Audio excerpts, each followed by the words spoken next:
Gandang umaga, mga Buragon. Dito naman tayo para makapagbigay ng kunting kaalaman sa build up. Really. Kaya ito, may puso. Tapos may stop, nilalagay ng stopper sa gilid. Ayan. Para pag nilagay itong baki,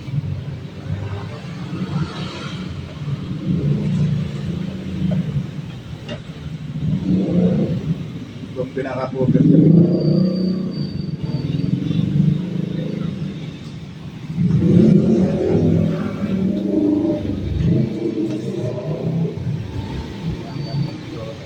Tapos, pero bago yan ilalagay, ito muna ilalagay.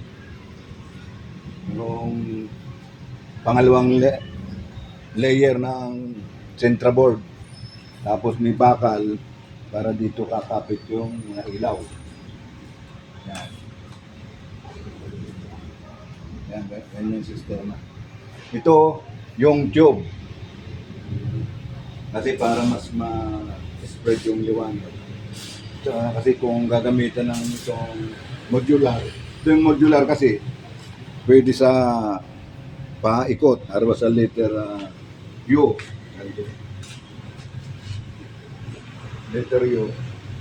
Hindi po pwede yung tube kasi lalo na to 2 feet pagdating dito hindi obra. Kaya itong gagamitin ko naman modular. Ayan. Ibang klase ito kasi mga bilog mas maliwanag. Yan ang gamit. Kaya dalawang klase ang gagamitin kong ilaw.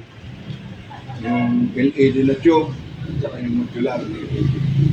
Pero bago nga pala yan, may nag-request kasi shout out daw sila.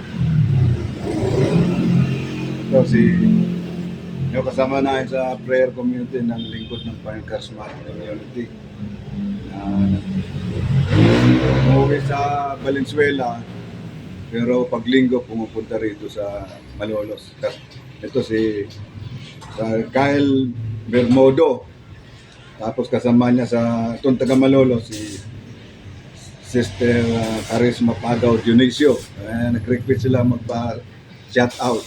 Kasi doon sa una kong binidyo tungkol sa acrylic, napanood na, nag-request na shout out. Yun lang, salamat. Shout out sa kanila. Balik tayo sa, dito naman sa letter A.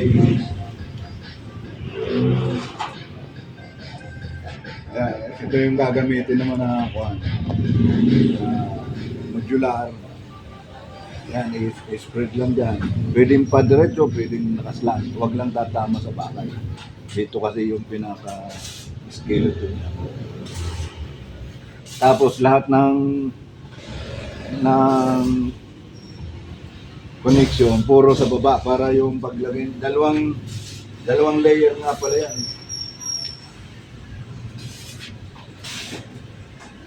Ito kasi yung design. Kaya may puso. Ito yung design. I love Bulacan PPO. Kaya yung sinasabi kong linya ng circuit sa baba. Para pagdating naman dito sa yung pangalawang line sa baba din. Magtatagpo sila sa gitna. Kaya yan ang design niya. Kaya malaki yung puso.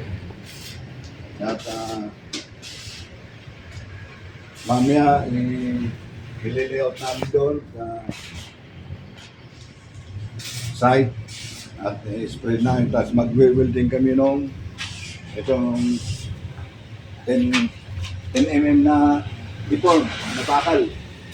Kung tayo itatanim doon para doon siya ganito man, mag-sisimento rin kami para sa base dito. Para lahat ng medyo naka-elevate. Kaya kung sa yung trabaho ng paggawa ng signage, lahat may sakop. At bukas, doon papakita na namin yung actual. Kaya sana mag-subscribe nyo. Bukas, araw ng Sabado, sa gabi, Para pag nailawan, ganito yung tsura. Lulutang yung heart. Yung kasi magdadala yung puso. Yun lang muna. Salamat sa patuloy na pag-subscribe. Mabalos. Bye-bye.